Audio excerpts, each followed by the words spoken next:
Hello everyone, welcome to a new video of Stock Market Noob. আমরা ইতিমধ্যে খেয়াল করেছি যে over this weekend specially Friday সকাল থেকেই আমরা একটা সেক্টরের অনেক বেশি হাইপ দেখতে পাচ্ছি, সেটা হলো টেক্সটাইল সেক্টর।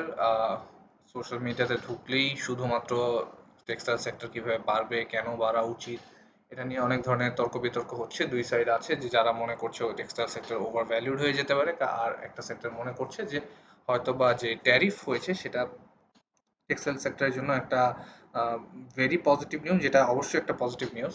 কিন্তু আমরা খেয়াল রাখি যাতে কোনো সেক্টরের স্টক যেন ওভার ভ্যালুড না হয়ে যায়। আমরা র্যালিতে অংশগ্রহণ করার সময় যেন চেস করতে করতে এটা ভুলে না যাই যে স্টকটার অ্যাকচুয়াল ভ্যালু কিরকম হওয়া উচিত। বেশি উপরে কিনে ফেললে আমরা বুল ট্র্যাপে পড়ার সম্ভাবনা অনেক বেশি বলে মনে করছি। গত সপ্তাহে যেই সেক্টরকে আমরা একেবারেই ইগনোর করতে পারিনি সেটা হচ্ছে banking sector. Banking sector last দিনই প্রায় 300 কোটি টাকার উপরে টার্নওভার দিয়েছে, যেখানে টোটাল ক্যাপিটাল বাড়ানোর ক্ষেত্রে ব্যাংকিং সেক্টরের একটা বড় ভূমিকা ছিল। অলরেডি গত সপ্তাহের এন্ডে 7,12,223 কোটি টাকার টার্নওভার দাঁড়িয়েছে এর মধ্যে। আর গত সপ্তাহেই 4,216 কোটি টাকার ক্যাপিটাল কিন্তু এর মধ্যে বৃদ্ধি পেয়েছে। ব্যাংকিং সেক্টরের মধ্যে সবচেয়ে ভালো করেছে, ওভারঅল যদি আমরা লাস্ট পুরো মাসের কথা বলি, ব্র্যাক ব্যাংক খুবই ভালো করেছে, প্রায় 38%-এর মতো গেইন দিয়েছে। তার পাশাপাশি সাউথ ইস্ট ব্যাংক যদিও রিসেন্টলি গেইনটা দিয়েছে 36, আই থিঙ্ক 36 বা 37%-এর মতো দিয়েছিল। ট্রাস্ট ইসলামী ব্যাংক 32%-এর মতো দিয়েছে। এরকম আরো এনসিবি ব্যাংক আছে, সিটি ব্যাংক আছে, এগুলা খুবই ভালো করেছে ওভার লাস্ট 4 or 5 উইকস। আমরা যদি আম, শীর্ষ কোম্পানিগুলোর কথা চিন্তা করি, গত সপ্তাহের মধ্যে যারা সবচেয়ে বেশি ভালো পারফর্ম করেছে, সিটি ব্যাংক তার টপে ছিল, প্রায় 44 crore টাকার উপরে হচ্ছে লেনদেন ছিল। এরপর ব্র্যাক ব্যাংক আছে, বাংলাদেশ শিপিং কোম্পানি ছিল। সো এইসব কথা মাথায় রেখে আমরা আসলে ভিডিওটা করছি যে ব্যাংকিং সেক্টর এখন যে অবস্থায় আছে, যে পরিমাণ ক্যাশ ফ্লো আমরা ব্যাংকিং সেক্টরে দেখতে পেয়েছি, তার পাশাপাশি যেরকম ভাবে বিভিন্ন ব্যাংকগুলা, ছোটখাটো ব্যাংক যেগুলো, সেগুলোও যেভাবে বেড়েছে, ওই হিসাবে ব্যাংকিং সেক্টরের গেম এখনো শেষ হয়ে যায়নি। টেক্সটাইল সেক্টর যতটুকুই ট্রেন্ডে আসুক না কেন, হাইপে আসুক না কেন, ব্যাংকিং সেক্টরকে আমরা ইতিমধ্যে এখনই একটা গেম শেষ মনে করে এটা থেকে বের হয়ে আসতে পারি না। ব্যাংকিং সেক্টরের খেলা আমরা মনে করি অ্যাটলিস্ট এখনো অনেক দূর আছে। যদিও ব্যাংকিং সেক্টর এই মুহূর্তে 16.8-এর যেই একটা রেজিস্ট্যান্স আমরা এখানে দেখতে পাচ্ছি স্ক্রিনে, সেটাকে ক্রস করেনি, উল্টা 17.2 থেকে রিজেক্ট হয়ে এসেছে। আমি মনে করি আবার অনেক প্রফেশনাল অ্যানালিস্টও এটাই মনে করে যে যদিও ব্যাংকিং সেক্টর অনেকটা গেইন দিয়েছে, কারেকশন কিন্তু এর মধ্যে আমরা ব্যাংকিং সেক্টর দেখতে পারি। কিন্তু যে পরিমাণ টার্নওভার ব্যাংকিং সেক্টর দিয়েছে, আহ, সেটার তুলনায় কারেকশনটা আসলে কত বেশি হতে পারে, সেটাও একটা কোয়েশ্চেন করা যায়। কারেকশন হলেও আমরা মনে করি একদিন বা 2 দিনের বেশি কারেকশন হওয়া উচিত না। ইভেন এরকম হওয়ার চান্সেস বেশি যে কারেকশন হয়তো রবিবার শুরুর দিকে যে প্রফিট টেকিং টেন্ডেন্সিটা থাকে সেটাকে কাটিয়ে উঠে বাজারের শেষের দিকে ব্যাংকিং সেক্টর গ্রিন ক্যান্ডেল দিয়ে শেষ করতে পারে। বাট সেটা এখন পর্যন্ত অ্যাজাম্পশন, ওইরকম ভাবে বড় প্রেডিকশন দেওয়া যাচ্ছে না, যেহেতু একটা বড় টার্নওভার আমরা লাস্ট দিন দেখেছি। ব্যাংকিং সেক্টরের গেম মোটামুটি বাকি ধরে রাখাই যায়। আমরা লাস্ট কয়েকদিনের বেসিসে কয়েকটা মোস্ট রিকোয়েস্টেড ব্যাংকিং সেক্টরের স্টক যেগুলো, সেগুলো নিয়ে একটু কভার করে ফেলি। এর মধ্যে একটা আছে মিডল্যান্ড ব্যাংক।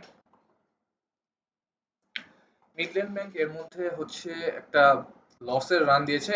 লসের রান দেওয়ার সময় একটা সমস্যা যেটা ক্রিয়েট করেছে, যে এখানে একটা বড় গ্যাপ ক্রিয়েট করে ফেলেছে। আই থিঙ্ক মিডল্যান্ড ব্যাংকের যে ভালো ফান্ডামেন্টাল বেসিস আছে, যদিও এটা 10%-এর নিচে ডিভিডেন্ড দিয়েছে রিসেন্টলি, এবং আই থিঙ্ক এটা একটা বি সেক্টরের স্টক। অ্যান্ড তারপরও আমি বলবো যে একটা ভালো ফান্ডামেন্টাল ভ্যালু আছে, একদম খারাপ না, মোটামুটি ভালো। আর ইপিএস খারাপ আসার কারণে হয়তো বা আমরা একটা প্রাইস ড্রপ দেখেছি, বাট এই ড্রপটা খুব সুন আশা করি আহ, ছেড়ে উঠে যাবে। আমরা যদি ইয়ের কথা বলি, এর ভালো সাপোর্ট লেভেলের কথা বলি, সাপোর্ট লেভেলটা কিন্তু 20.5-এ ছিল, যদিও এটা ব্রেক করে গিয়েছে। বাট মনে করছি এই যে ব্রেকডাউনটা আছে সেটা এর মধ্যে রিকভার করে ফেলবে, এখানে যে গ্যাপ ক্রিয়েট করেছে অ্যাটলিস্ট ওই গ্যাপের উপর এসে পড়বে। সো ওই হিসাবে মনে করি খুব সুন মিডল্যান্ড ব্যাংকেও 23 টাকার উপরে এসে পড়া উচিত। আজকে হোক কালকে হোক বড় একটা রান দিয়ে হয়তো এই রিকভারিটা দিয়ে ফেলবে, এবং 23.7 23 এর উপরে অ্যাটলিস্ট এটা প্রাইসিং থাকা জাস্টিফাইড বলে আমরা মনে করি। এর পাশাপাশি আমরা আরেকটা ব্যাংক দেবো, সেটা হচ্ছে ইসলামী ব্যাংক।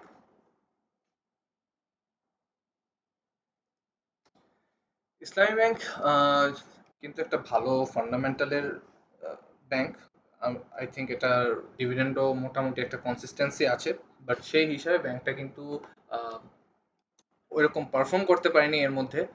এটার একটা রেজিস্ট্যান্স এই মুহূর্তে হচ্ছে 47 লেভেলে।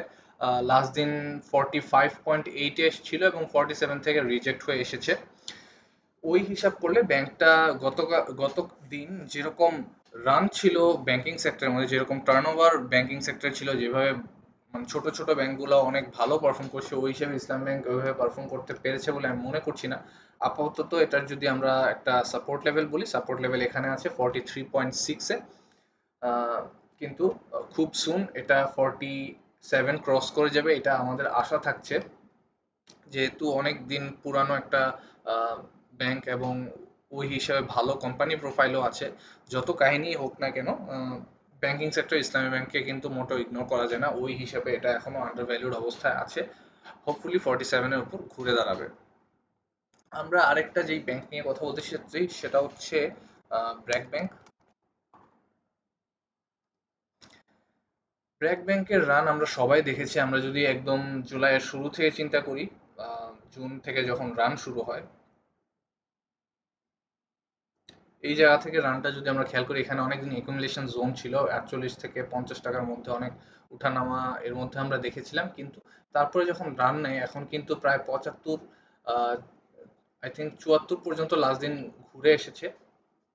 ওই হিসাবে যদি আমরা একটা এখন এটার রেজিস্ট্যান্স লেভেল রাখতে যাই, আমরা পুরাতন ডেটা দেখতে হবে। পুরাতন ডেটার হিসাবে এর রেজিস্ট্যান্স লেভেল কিন্তু খুব বেশি দূর না, 74-এর দিকে একটা রেজিস্ট্যান্স আছে। আমরা রেজিস্ট্যান্সটা ইজিলি এঁকে নিই। এই লেভেল 74 75, এই লেভেলটা একটা রেজিস্ট্যান্স আছে, যেটা স্ট্রং রেজিস্ট্যান্স হতে পারে বলে আমরা মনে করি। ব্যাংকটা যেরকম স্ট্রং একটা কোম্পানি, যেরকম স্ট্রং ফান্ডামেন্টাল ভ্যালু আছে, ওই হিসাবে কিন্তু 2018-তেও যেখানে 75 টাকা 80 টাকার উপর ছিল প্রাইস, এই রানে উচিত ব্র্যাক ব্যাংকের প্রাইস আসলে 80 টাকার উপরে চলে যাওয়া। এখনো রানে আছে, বলা যায় না কতটুকু রান করতে পারবে, যেহেতু ব্যাংকিং সেক্টর একটা বড় টার্নওভার দিয়েছে, বড় একটা গেইন দিয়েছে। ওই হিসাবে যদি কয়েকদিন কারেকশন হয়ও, কারেকশনের পরেও ব্র্যাক ব্যাংকের রান আমরা দেখতে পারি, বাট এই মুহূর্তে এটা নিশ্চিত না। এই মুহূর্তে এন্ট্রিটাও ঝুঁকিপূর্ণ, কারণ হচ্ছে অলরেডি 40%-এর কাছাকাছি এই ব্যাংকটি রিকভারি দিয়ে ফেলেছে। যাই হোক, এখান থেকে পরবর্তী সময়ে কি পরিমাণ প্রফিটেবিলিটি থাকবে সেটা বলাটা এই মুহূর্তে ডিফিকাল্ট, কিন্তু আপনারা যারাই ব্যাংকিং সেক্টরে এই মুহূর্তে ইনভেস্ট করার চিন্তা করছেন, একটু অপেক্ষা করুন। আই থিঙ্ক কারেকশনের সুযোগ আছে। কারেকশন যদি হয়ে যায়, কারেকশনের পর ব্যাংকিং সেক্টরে এন্ট্রি নেওয়াটা হবে সবচেয়ে সেফ এই মুহূর্তে বাজারের সিচুয়েশন চিন্তা করে।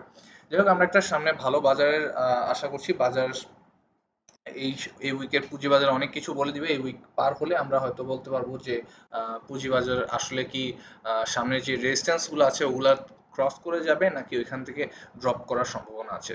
যাই হোক, কালকের বাজারের জন্য সবাইকে বেস্ট অফ লাক। আর যদি ভিডিওটি ভালো লেগে থাকে অবশ্যই লাইক করবেন, সাবস্ক্রাইব না করে থাকলে সাবস্ক্রাইব করে ফেলবেন, অ্যান্ড হোপফুলি কালকের 10 PM এর ভিডিওতে দেখা হচ্ছে।